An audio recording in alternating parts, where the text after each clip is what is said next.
I got it the second time. All right. So there we are. Dennis, here we are, another week, another dollar. The last of November. Episode of the November. I mean, technically, I could be available next Wednesday, but I can't promise anything, because technically I will be in North Carolina around this time of day on a Wednesday, but don't sweat it. You will not sweat it. Yeah. Relax. So, how has your week been? Did you do anything? We started out the week in terms of where we woke up Sunday morning in our beautiful hotel room in Muskegon, Michigan. Nice.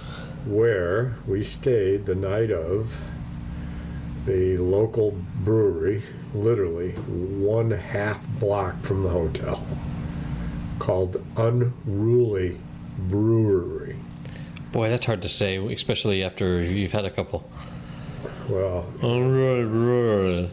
they had a blues event that had a local Michigan blues guy who was very impressive. Vincent Hayes Band.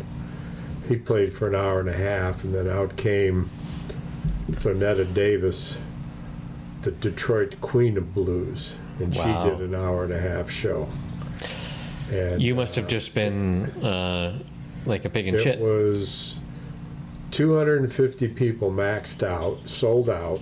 Every seat in the house was taken, and there wasn't anybody who had to stand. It was exactly right. Wow.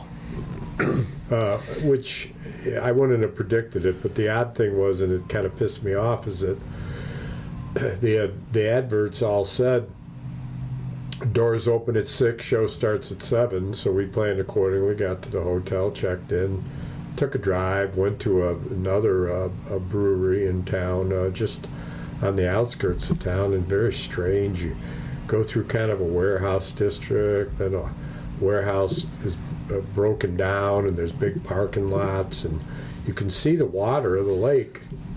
And then in the middle of nowhere, there's this gorgeous hotel that's being built amidst all these parking lots, a view of the water, and another building standing is where we're going, which on the second floor, with a view of the entire harbor, is the brewery.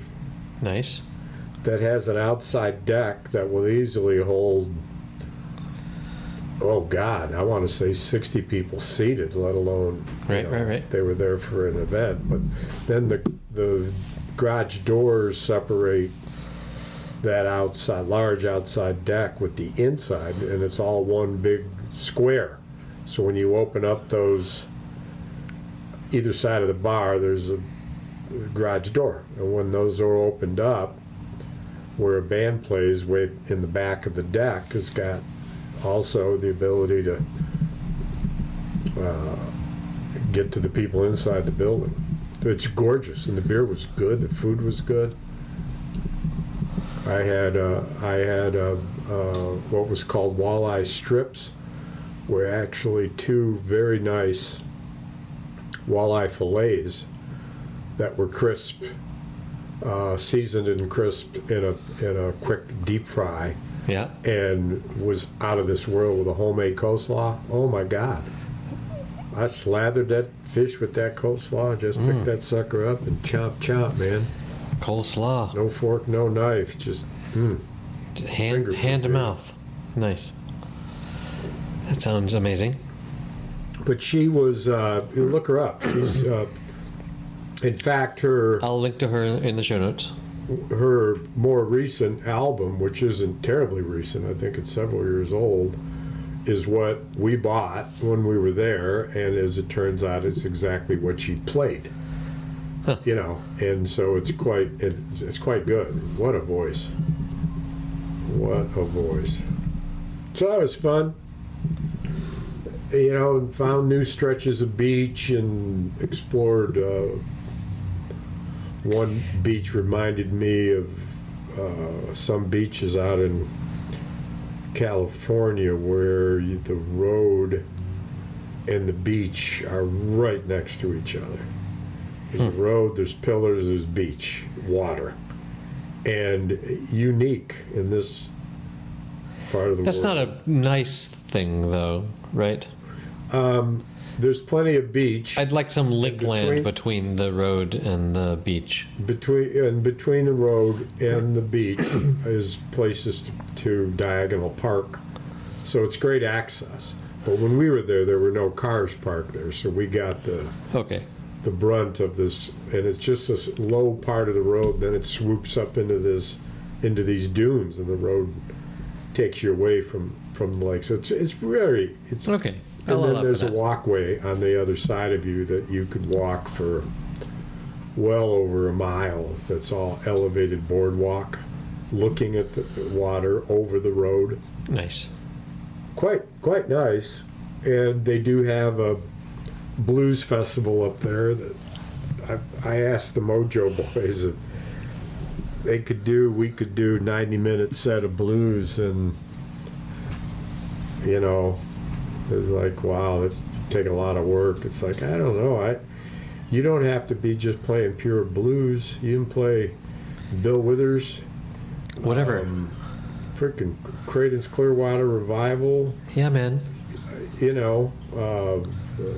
freaking Steppenwolf, and blues, and and mix it up. But you don't. Whenever you go to hear, unless it's a pure blues band, which Right. it's seldom, Right. Exactly. they're really not a blues band. Because- they call themselves. Because all of rock and roll was born from the blues. Sure. So, Well, and there's what I think we do a lot of is what I call fusion blues, where it's got the blues backbone flues. and the blues riffs, but it morphs into guitars that just fucking eat up the landscape. I mean, just fucking rip into the shit, Right. and that's revisited. I mean, that's like what we're doing to the tune, but these two guitar players fucking shred it, and we got enough recordings now. We probably cut 2 CDs. If anybody gave a shit, we wanted to spend the money. But the recordings that we have are the equipment that we're using. It's not about CDs anymore. It's about A digital, right? It's about throwing your shit up on Spotify and getting a sliver of a penny for every listen.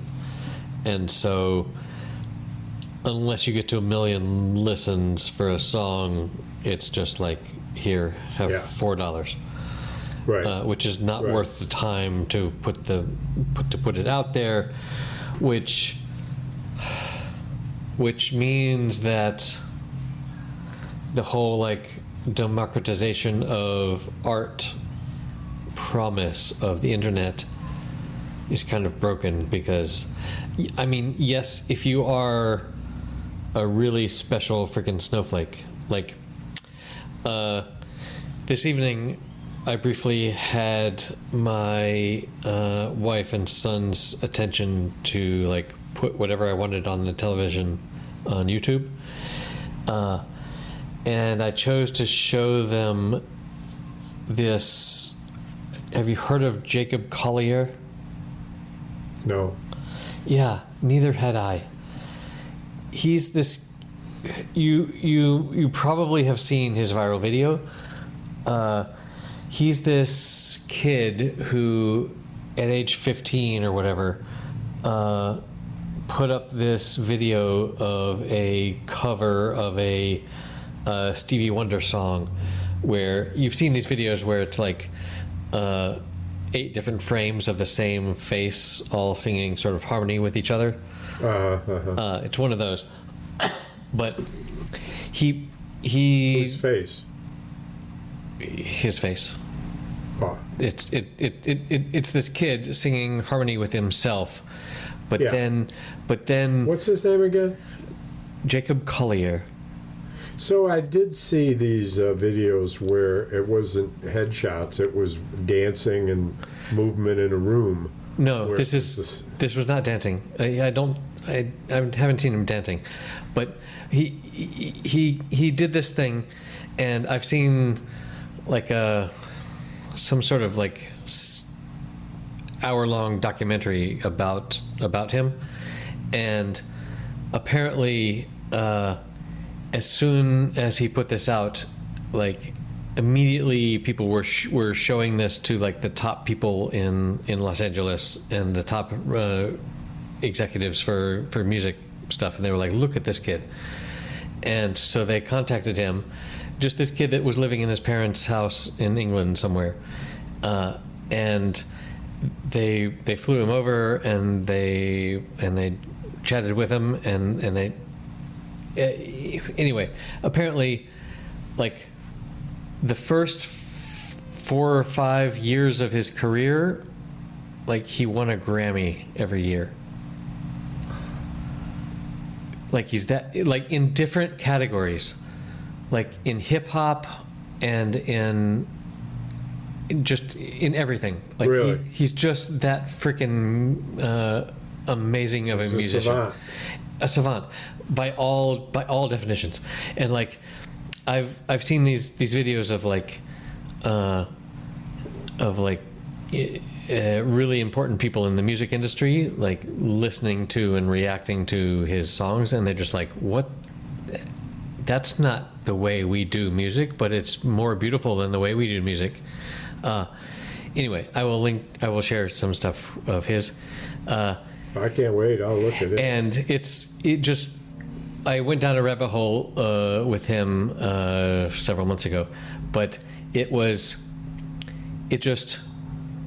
and it's all from his house, all from his room in his house in England where he lives with his parents.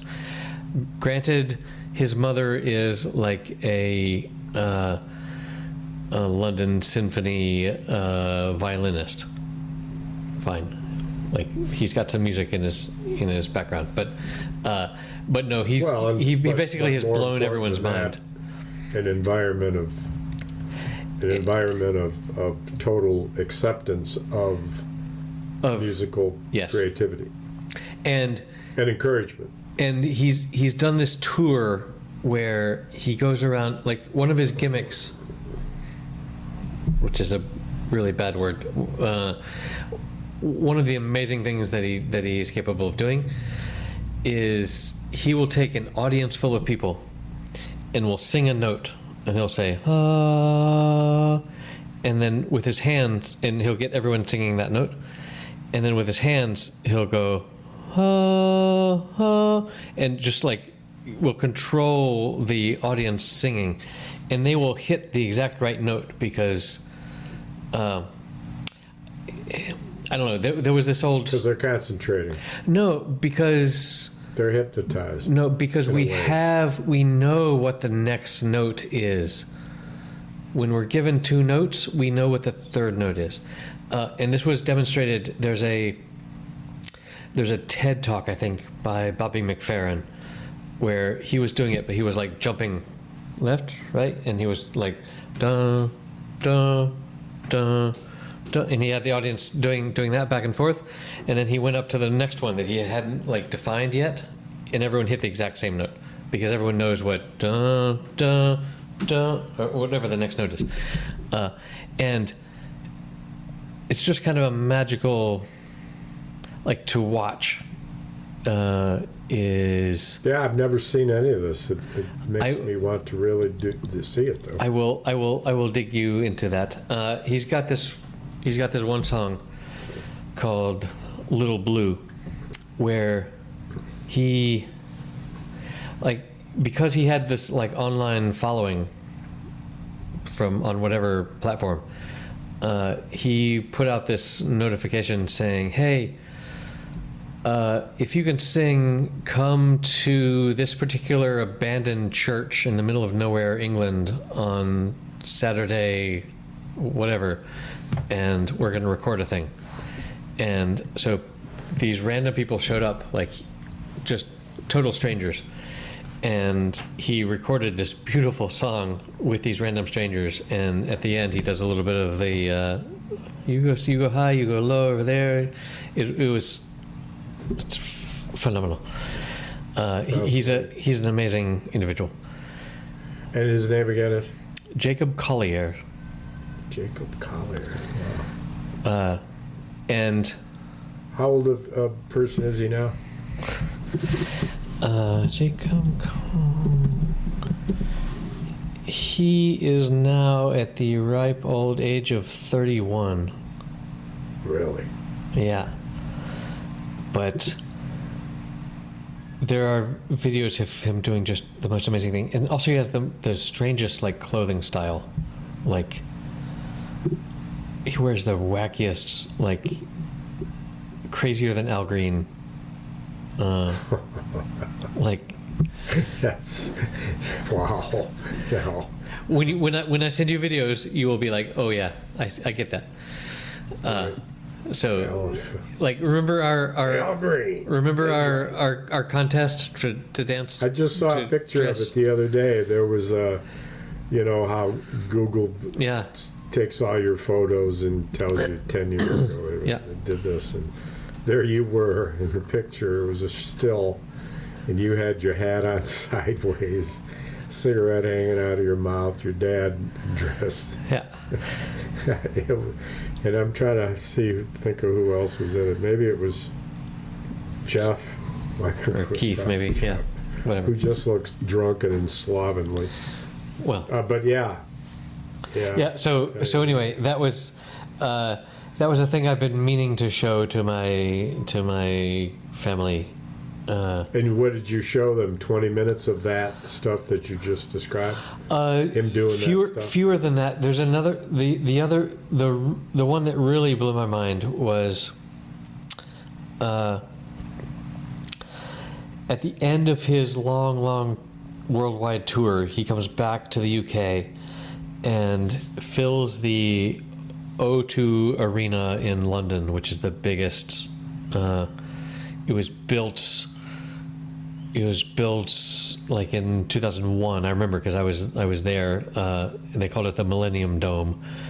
This huge arena, and I've since been there. Like last year, I was kind of inside it, but just in the mall part. But there's like this sort of mall area, but not inside the actual arena. Anyway, there's this video of him, and he does this.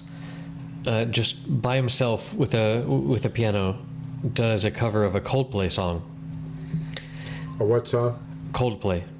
Coldplay. And he gets halfway through it, and because he has participated on a lot of the Coldplay albums, like he has like writing credits on so much shit. Like he's set for life. And he's halfway through it, and the lead singer of Coldplay surprises everyone and comes out on stage, and that blows everyone's mind because he's the hyper celebrity in London, and they sing a little bit together. What's his name? Chris Martin. Married singer. Yes. Married to Gwyneth Paltrow. He's an interesting guy. He's a gorgeous male specimen, and so he's out there, and he starts to sing, and he's like, "God damn it, Jacob! Did you shift this down to E?" And Jacob's like, "Yeah, sorry." So he has to adjust to a different key that he's used to singing the song in, and they sing the song, which is like it's originally a memorial song for Chris Martin's father-in-law. Like when his father-in-law died, he wrote this song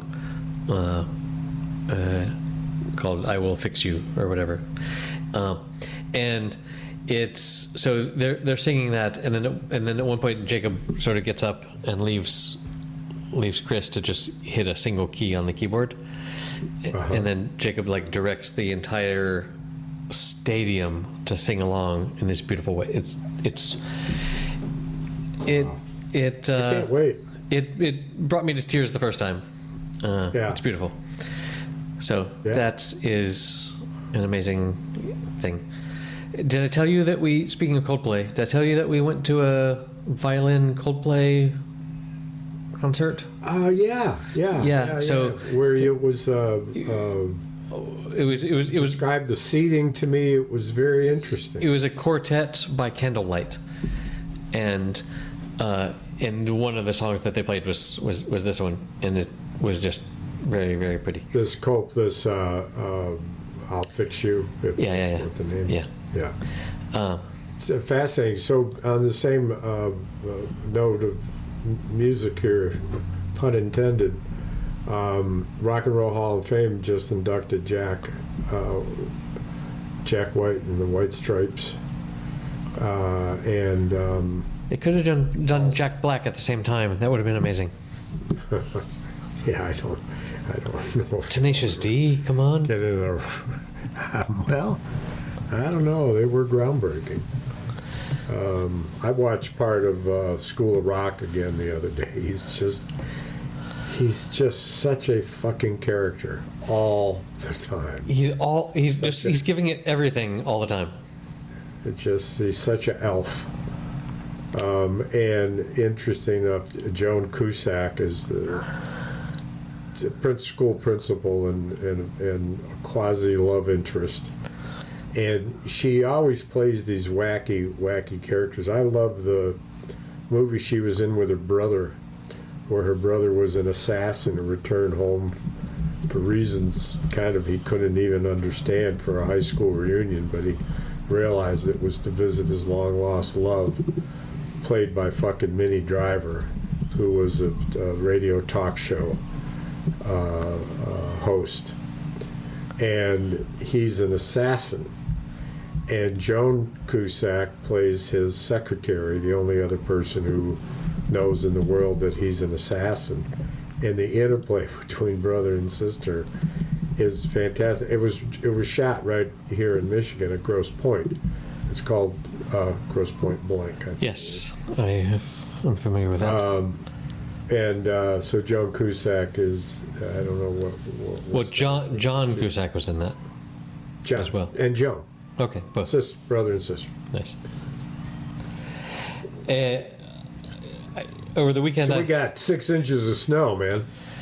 Tell me about that, because I'm like on my way. Over all the leaves that were unraked, and we were coming back from Unruly Brewery and our delightful stay in Muskegon. It started snowing a little bit, and Nikki's like weather guru, 3 to 4 inches on the way home, blah, blah, blah.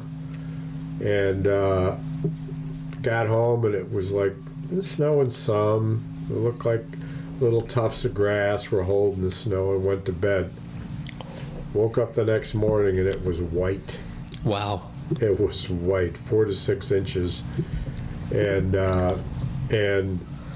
heavy snow. I had to actually use a broom and punch the snow off my fake garage, my tent garage. An unruly brewery? Unruly brewery. That's exactly right. So I want to get back to this bar though, because it's a place I'd love to have our band play. But imagine a place that's one big room, and in the middle of it, a big room that will hold over 200, and in the middle of it is a staircase that goes down into the brewery.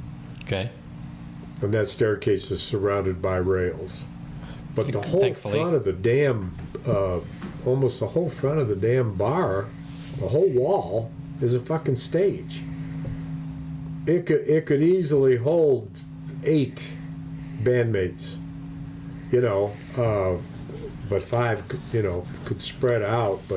And then the whole place is just open to that. You could stage. do some Shakespeare up there. Shakespeare. Why? Because it's unruly? Well, there's a big stage. All the bars a stage. You could shake a spear. I don't know. There you go. There's the connection. All right. See how your mind works. Just So I'm saying. interested in your T-shirt tonight. It says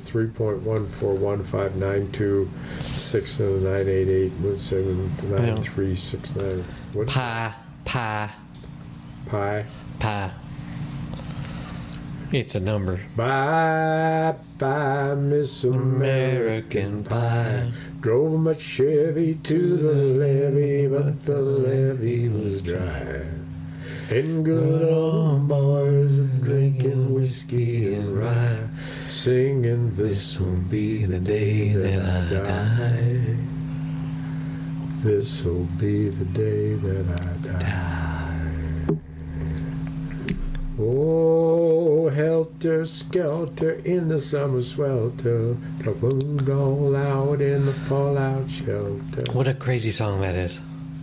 It is a song. I heard it the other day, and I tried to piece it together again. It goes on for, like, when it comes on the radio, it's like 8 minutes long, as opposed to all the other songs that are. It's not 8, but it is long. It feels like 4.5 maybe. Yeah, all right. But I wouldn't be shocked if you told me 6. lately, I mean, let me put it this way. I wouldn't be shocked. all right. Well, I won't tell you. And then So I don't want to shock you. Well, maybe I'd be shocked. Would you be surprised? No. Yeah, that's a dumb question. If I'm not shocked, which is more severe than surprised, how could I be surprised? It's a lesser of the two. What are you thinking? That's what I'm thinking. Yeah. Let's see. That's the trouble. You're not thinking. Mr.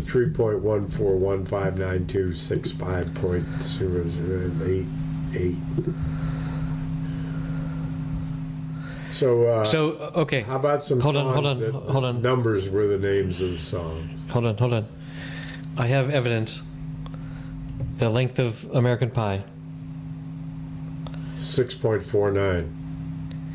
8 minutes, 34 seconds. Are you kidding me? I'm not. My hand is in the never hair, thought that. like, because I swear to the American Pie. Yeah. When did you grow another finger? You held your hand up. I counted 6 fingers. Or is it just me? You're just drunk. No, the Da-da-da-da. I ain't drunk. Da-da-da. I'm just drinking. Wait a minute. the epic song that's been stuck in my head for a while now is "Scenes from an Italian Restaurant."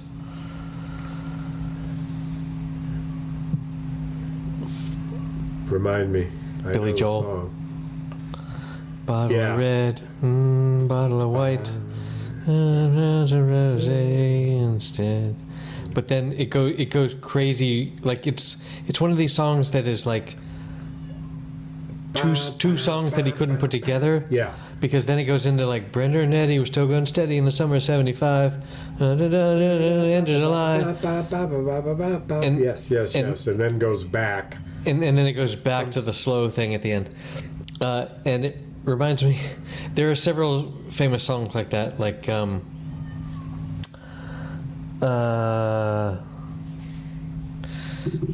Beatles song, Day.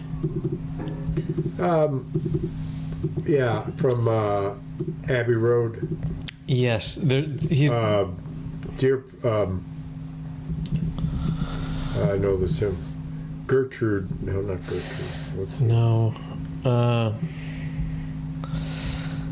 What's the something Day song? Not Day Tripper, not Day in the Life. That's the song. The Beatles song, The Day in the Life, where it's like, woke up, got out of bed, run a comb through my head. And then it downstairs and had a cup. Right. Done it on the counting line was late. Exactly. So like that was one song, and then they couldn't figure out the ending of it, and so halfway through they transitioned to this total other crazy song that ends with the super crazy crescendo. Mean Mr. Mustard drives in the park, shaves in the dark, trying to save a buck. Dum dum dum.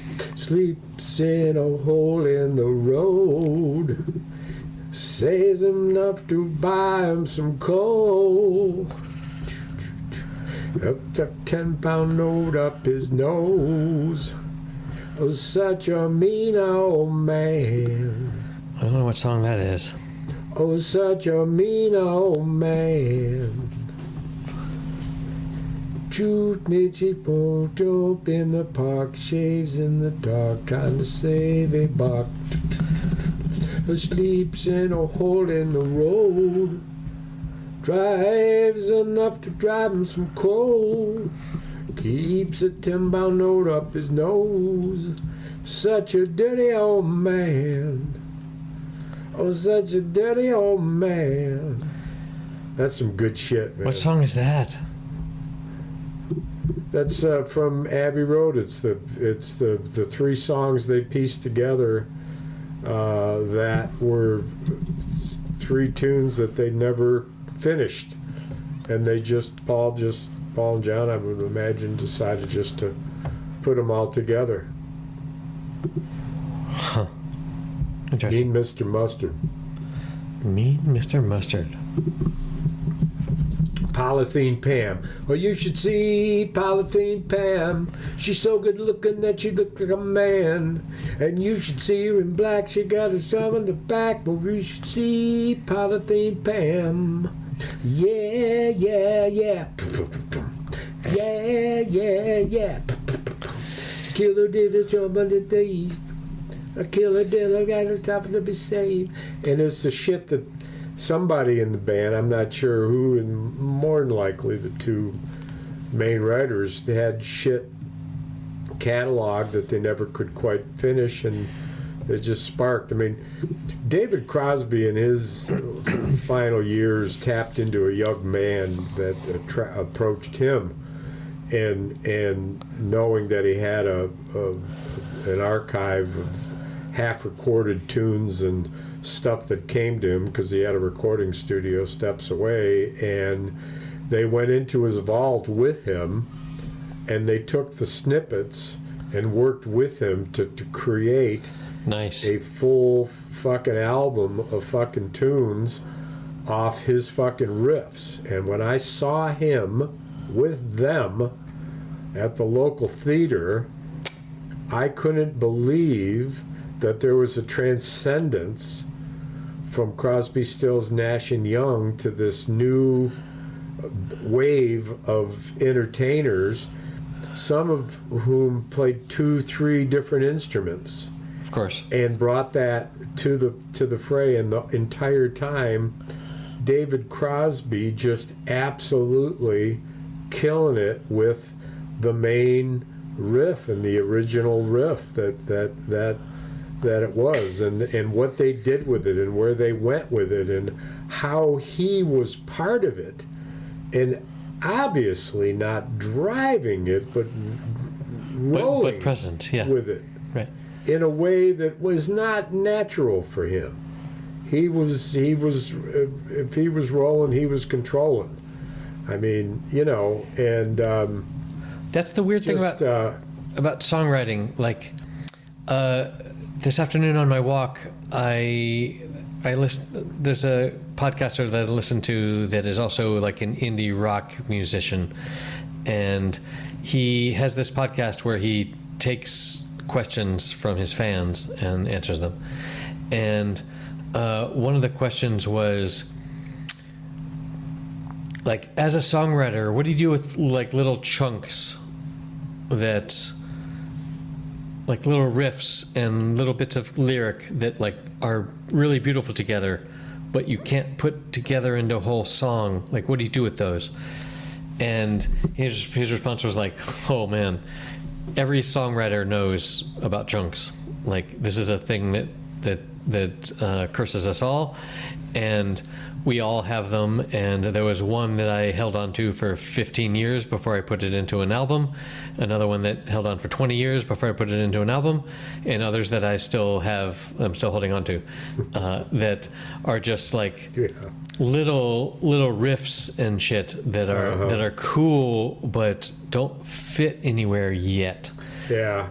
And it's interesting in this day and age that, and it's really a question for you that you can answer, I'm sure, is that, I'm doing some songwriting. In fact, the band had suggested that we as a group should each be writing some songs, and so I was laid up with my bad leg.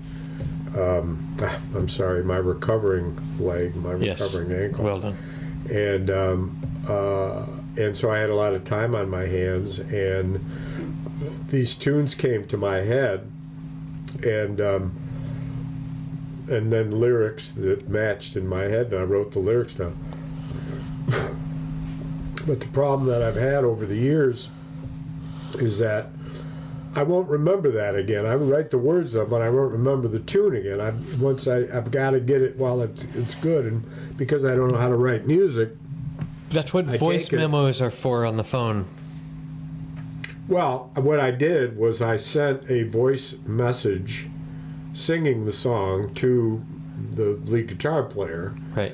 And so it's recorded in at least 2 places, on mine and on his, and that's as far as I've gone with it. But there's got to be a thing that I can sing that into the world, into the IA world, and it prints out the music. So I can't write music. So what is that? What am I singing when it comes musically? What would you call it? Document. Yeah. See where I'm going. Document what I'm saying. There are already apps that you can sing into your melody that you come up with. Ba da da ba ba ba ba. And you can sing that into a thing, and it will like take that and convert it into an orchestra playing that. Well, see, and this is what I don't want to have happen, is I don't want to do AI generated music. What I want to do is you use just want AI to record the notes so that my bandmates right can have delivered unto them the lyrics with the chords. Yeah. And the key. For sure, there's a product that does that somewhere. Gotta be, right? There has to be. Gotta be. It would sound simpler than what otherwise is possible. Right. If they can turn it into an orchestra, they sure as fuck can turn it into written fucking music. Yeah, you'd think. You would think, right? Yeah, for sure. For sure, man, for sure. So the snow, oddly enough, the snow went away. It snowed another day. Huh. So we got another 2 inches, and it was covered. And now, today, it warmed up. All the snow is gone. All the leaves are there. Still, of course, they didn't go anywhere. They're going to dry out tomorrow, and by the time we get to Saturday, it's going to be 62 fucking degrees. You know what it is here today? 77. Wow. Like, winter forgot how to winter. Like, you're going to go from hot fall to winter. And it's mostly just going to rain, right? Mostly going to rain where? Over the winter. Well, I mean, you don't get a lot of snow, you get rain. No, it's supposed to just rain over the winter. And like last week, we had a full day of just like cold rain. Like, oh, this is real winter. But like, what I'm gonna go through. So, my neighbor is going through some renovations, which an apartment building sucks because it's just, I'm trying to get my work done and there's just this drill going and I'm just like, fuck my life. And ingrained in your brain. And so, but like I met one of the workers in the elevator, and I was like, so, what floor are you working on? It's like, oh, the 5th floor, right under you. I go, oh, okay. He said, Where are you? I'm on the 6th floor. But he said, but like at the moment we're just like taking out a bathroom, but for the next 2 weeks we're gonna be working really hard. And I was like, yes, because I'm not gonna be here for the next 2 weeks. You guys make all the fucking noise you want. Yeah. As long as you finish on schedule, god damn it. Schedule. On schedule, because, you know, renovations always finish on schedule. But I'm not going to miss that. So, anywho. Yeah, baby. Anywho. That's... Yeah, baby. That's what's happening. So, I got to pick a movie for my wife and son to watch this Sunday, and I chose a perfect movie for a 12-year-old, October Sky. Do you recall this? It was I a remember book. the name, therefore I may remember the movie. Tell me more. It was a book and then a movie. It's about a West Virginia coal mining town where this kid figures out this. So right when Sputnik happens, this kid decides he's going to learn how to build rockets.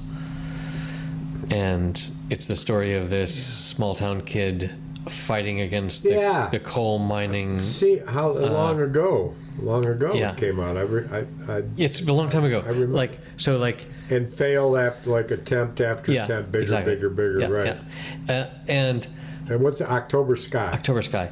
I remember the big the picture and had a blue sky in it, darkening blue sky, with a rocket going through it. The post. Maybe, yeah. Playbill. But the protagonist is Jake Gyllenhaal. Really? Who? Jake Gyllenhaal. Yeah. And I kept, when it first started, I was like, oh wow, he's so young, because he was 18 years old, and just cute as a button. And my son was like, I don't know that person. And then I pulled up a modern picture of Jake Gyllenhaal, and he was like, yeah. Oh, I know that actor. That's the same guy. That's amazing. Yeah. Your screen just I know. popped the thumbs up. Like there are things that we can do that do stuff. Like whoa. Anyway, so. Anyway, that's a great movie. I need that. It's very. I need that for my next meeting. I really do. Very, just general motivating kid, stubbornness, learn stuff. Back when you had to go to the freaking library and borrow library books from far away and write letters to people. To figure out what to do. So anyway, that's a great movie. I love that movie. So there's a movie Jake was in that I clicked across, and because he was in it, I watched it. I'd never heard it before. But in it, he plays a teacher, a college professor, who discovers someone who looks identically like him, who's an actor. And he searches this guy out, and all sorts of weird shit starts to happen. And it's one of those movies that you're not sure about it throughout. And then when you're at the end of it, you realize that all of that, for the hour and a half that you felt like, wow, this is weird, where's it going, was all absolutely what they wanted you to feel, because the ending slapped you around just like, what the fuck? What the fuck? And he did an amazing job. I'm gonna playing guess. both I'm gonna parts. guess this movie is called Enemy. From Yes. 2013. An underground club, a man attends an erotic show which culminates with a naked woman about to crush a live tarantula under her high heel. Yeah, that's how it starts, I guess. Interesting. Based on The Double by Jose Saramago. The Double, a book. Yes. I should get it. I'm rereading Barbara King Solver. I'm in the habit, and it's a comfortable habit, of rereading the books I love. And It's just in so comfort. doing, Yeah. yeah, and it's like eating waffles, you know. I mean, it's like eating waffles. it's just a nice thing to do for yourself. Warm, wet waffles. And some of these books I've read now 4 and 5 times, and I just it's not that I can't get enough of them. It's reassuring that when I'm reading them, that I'm enjoying them again, in a different way, you know, in different nuances and whatnot. And over the years, I've identified. Even in the same nuances, like I've identified misspelled words in the text. Have you? And there's a word for that. In fact, my oft-read Western novels that Larry McMurtry wrote in his book about books, and as a book collector, his book is autobiographical. Little book. Yes. Book. And one of the things that he collected was these volumes of materials that identified these typos. And if you had the original novel that was written, let's say, that had a error on page 96, and in second printing they picked it up and corrected it, right? Right. Then that increased the worth of the collectible. Sure. By a margin, etc., etc. And he had a character developed by the name of Cadillac Jack, who was a book dealer.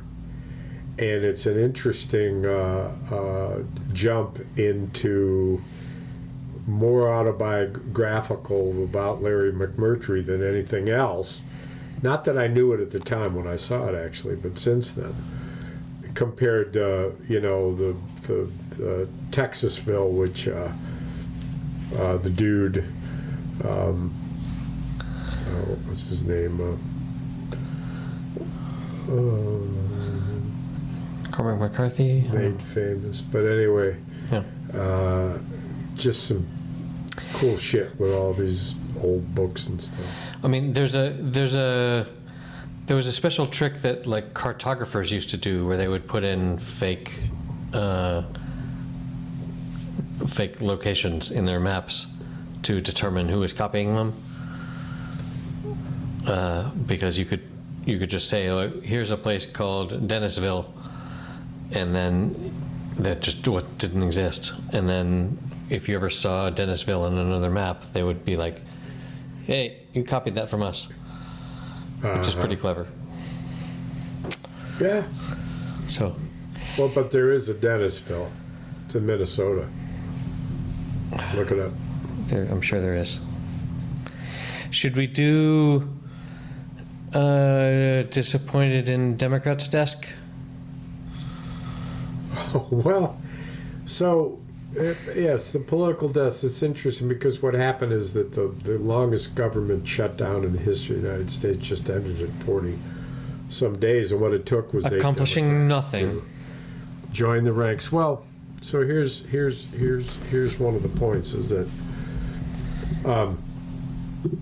over the course of these 40 days, there were In 40 nights.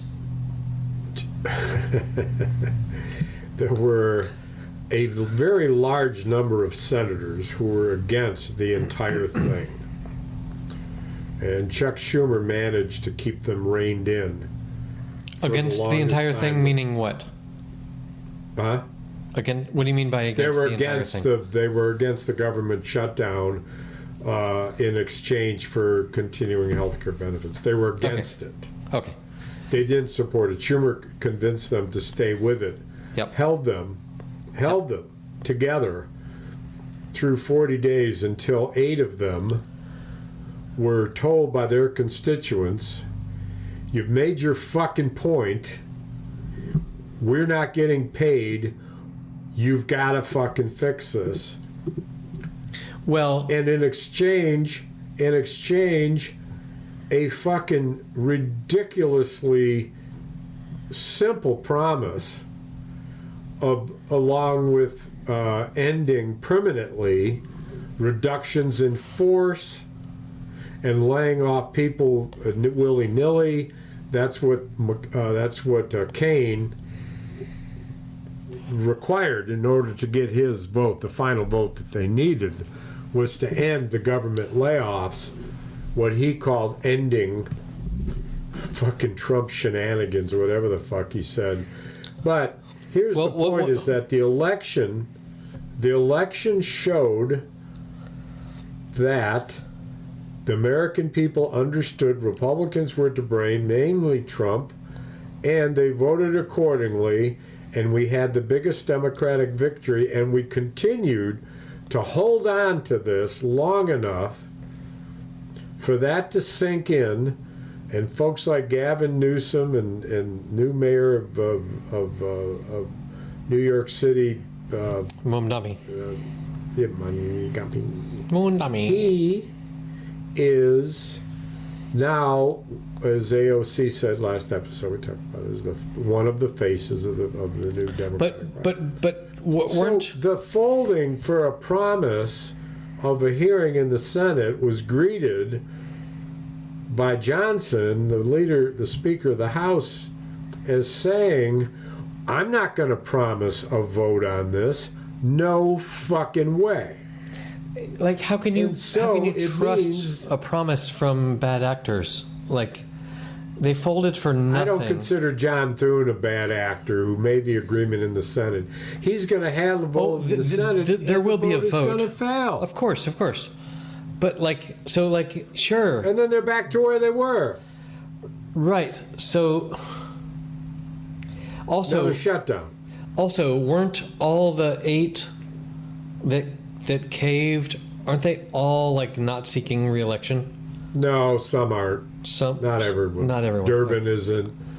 But like, what's your ass up in? So there's 3 or 4 of the 8. Kane's seeking re-election, I believe. So that's certainly part of it. But here's the thing: is that this shutdown caused an enormous amount of pain. We were all held hostage for what? What was accomplished by us being held hostage? The election is the payoff. The election is the payoff. The election is the deliverable. Okay. The election is a deliverable. Republicans are fucking beat the shit up. They lost every fucking post that they might have otherwise had. It's the biggest increase in Democratic turnout. They lost 100% of the Latino vote. They lost 100% of the fucking female vote. That's what we got from the fucking government close.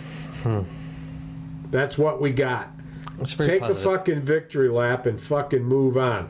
The fact of the matter is, in some jurisdictions close to Washington, you've got hundreds of thousands of people that have no fucking income, and they're telling their elected officials, "You've made your fucking point.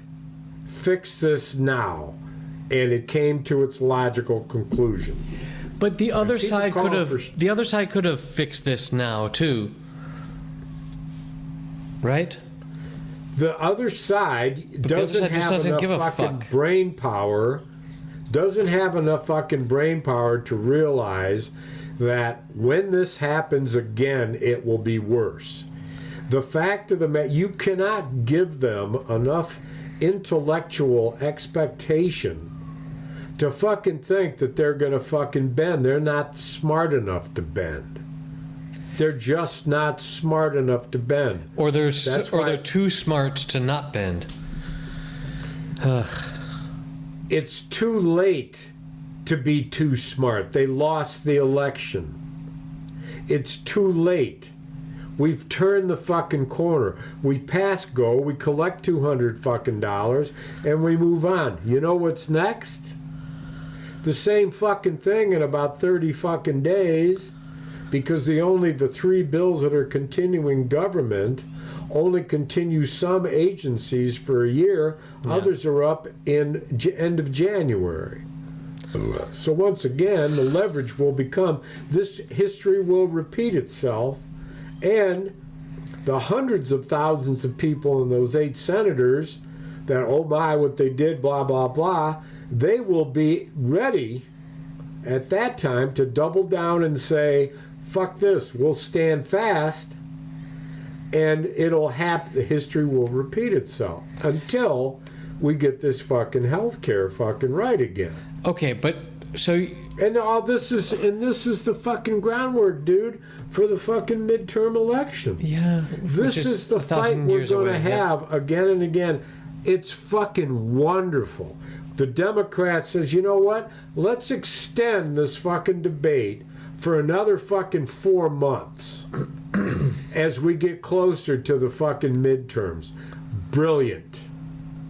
Let's not end it here. Brilliant. Let's keep it fucking so we fucking win both fucking chambers. But it feels like you're playing chicken against a car with a cinder block on the accelerator. Well, and it's like, well, yeah, you're gonna lose. So if the other side cannot compromise, then what are we even doing here? We're just letting the other side slowly. They won't compromise, therefore we just need to get the fuck rid of them. They won't compromise. They don't have a brain in their head. They're on a trajectory. It's aristocracy. It's fucking oligarchy, fucking crazy shit movement of the fucking universe, and they're not going to change. Therefore, we just get rid of them. How do we do that? We extend the fucking craziness and the fucking lack of affordability and the fact that Trump hasn't passed any fucking laws since he's been president. The tariffs are going to go down at the Supreme Court. It's going to be a motherfucking disaster. The economy's on the fucking throes of fucking somewhat lower, but in continued inflation. Fucking Trump is underwater worse now than he's ever been in popularity. Let's keep that shit rolling so we can get rid of them. You don't negotiate for common sense. You negotiate to get rid of them. That's what they just did. Oligarchy Malarkey? No more malarkey. Oh, Joe Biden. Oligarchy Malarkey. I mean, what did we learn from Biden? Remember Biden telling people, "Oh yeah, you're saying that you're hurting, but you're not. You're when you compare inflation to your wage increase in the economy of the world within the context of all of that, it's like blah, blah, blah, blah, blah, blah, and they're like, what are you fucking talking about? I got my grocery bill in my hand, motherfucker. It's $77. I paid $55 2 months ago for the same shit. I get the same shit every week. I get fucking Wonder Wheat bread. I get motherfucking bologna. I get fucking American Swiss cheese. I get fucking cheap ass shit, mayonnaise and mustard. I get some fucking condiments, and that's what I fucking eat. I get eggs. Eggs are crazy. Sometimes I fucking splurge to get a motherfucking hamburger. It's fucking crazy. What do you mean the economy's good? Biden? And guess who's doing it now? Me and Mr. Mustard. He's doing it now. I invented the word affordability. Before I ever said it, there wasn't even such a word. Really? What a motherfucker. Do you believe that? the thing, as you can see, as I show you the wonderful room that I've recreated out of Jackie Kennedy's, room that just had, broken down and just didn't work. It was despicable, as you can see, because I do, what I do best of all, people may not know, but it is the thing I do best than anybody, is I build ballrooms. Mm-hmm. Well, Man, this president will go down in history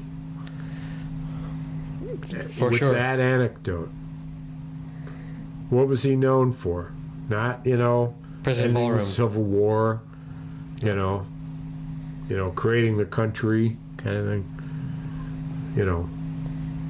Fucking Ballroom. ending a world war, ending another world war, getting us in Vietnam. None of those things.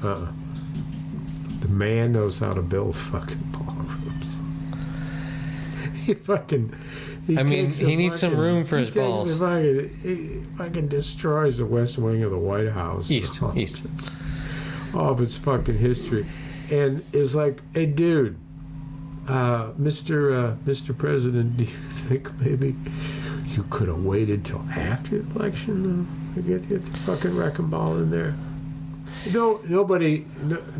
Nobody's making any decisions but him. No, And Stephen Miller.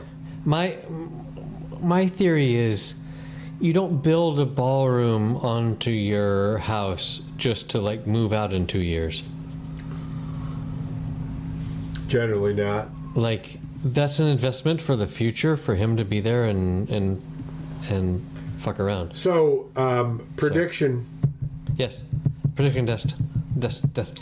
We will declare war on Venezuela, and as a result of a declaration of war, the president, in his presidential powers, can withhold and suspend national elections for the presidency of the United States until that war is over. The Wartime Powers Act. Fuck.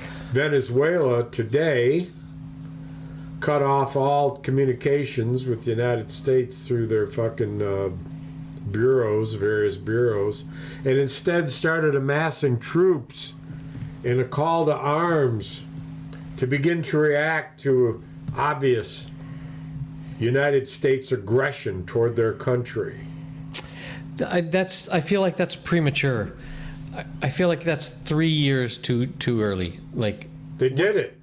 Yes. It's happening. Yes, but what is all this shit that's going to happen in the next 3 years until the election? And let me mention this: that certain high heads of state, including Rubio and national security advisors, have moved on to military bases as their residences and have vacated their historic residences and offices in D.C. They're now all officed in military bases as Trump prepares the country for an inevitable war before the 2028 elections, where he will declare war and then he will suspend presidential elections. Maybe, but that's way too premature. We don't need that much. We don't need 3 years advanced planning on this. That's a thing that could happen in 2 months with our timeline. He's got to be able to make an undeniable case. I think he's doing it just right. All right. As far as his own goals. You're clearly a fan and a supporter. No. I'm being realistic. He's doing it right. I abhor it, but he's actually smart. It's the only way that he can legally be in there for another term. It's the only way. And it's a way that the pundits right now are missing. There was this discussion today on national news about the Trump saying about this elections, and it looks like maybe, I don't know if he could do another term and blah, blah, blah. And they talked about the legalities of it, and they never mentioned the War Powers Act. Never mentioned it. I shouted to the television, said, you fucking two lawyers who are understanding constitutional law, you're missing this? even as it's announced today that Venezuela is organizing troops? Where do you fucking think this is headed?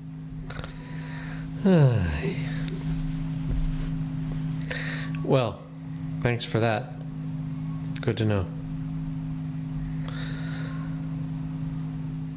You got It's another tequila sunrise. Sing us a Venezuelan ditty. Venezuela. How about the Madonna song that she sang about, was it Argentina? Yeah. What was that song? Don't Cry for Me, Argentina. I mean, that was a... Don't Cry for Me. Yes. Hey, we should play that. That would be a kick. That would be a kick. Yeah. So I'm going back, going fishing Friday up to the Pierre Marquette. I hope that the fucking steelhead are starting to run a little bit. Yeah, what you gonna do while we're gone? Got band practice and fishing in mind. You know, I mean, we've had our there's a, I told you the other day, I thought you'd look it up by now, is the word to describe the grandparents of your daughter's husband's children. You're a set of grandparents. There's another set of grandparents. Hold on, on the other say that. side Say that again clearly. So, you got a bride and a groom. You got a married couple, man and a husband and a wife. Okay. Husband and wife. The husband has parents. The wife has parents. Those two sets of parents become grandparents Yes. of the common grandchildren. Correct. The relationship between those two sets of grandparents is described in a word that emanates from France, from the French language. See, we have that in called. we have that in Spanish. What is it? So your in-law, your parents-in-law are called suegros, but your in-laws and your parents are consuegros. Uh-huh. We have that word. And suegros Suegros. It translated means parents-in-law, but it's like Means parents. it's like with parents-in-law.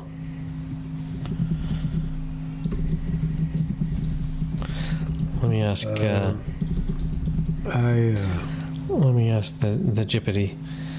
seem to Co-parents-in-law is the best we can do. The parents of my son's spouse. So the parents of your kid's spouse are co-in-laws or co-parents-in-law. Co-parents-in-law? Jesus. Look, we don't, like, in English, we don't What really... a great language. We don't talk to those people. Like, those are, like... that's from the next village over. We don't speak to them. I don't know. So it goes. So it goes. Well, my friend, I'm fading fast. We have... Oh, yeah, we've been on the air now. On the air. That's kind of funny. On the air tonight. We're actually not on the air. I realize that. I mean, I'm on the floor. And I realize this is all digital, which means we don't even fucking... No, we're broadcasting, baby. This is going out live to all 48 states. As far as you know. Oh...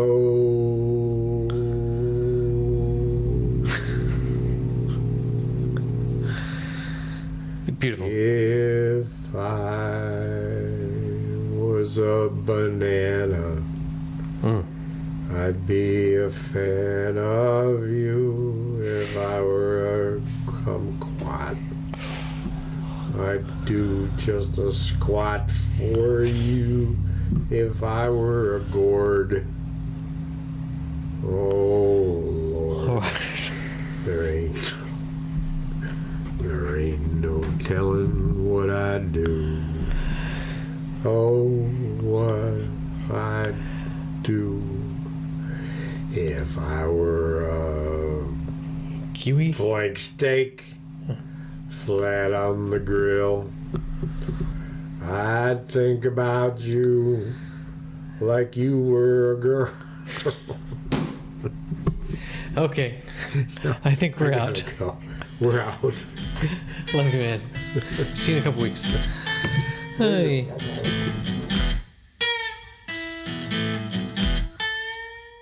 Okay, that's all for episode number 265.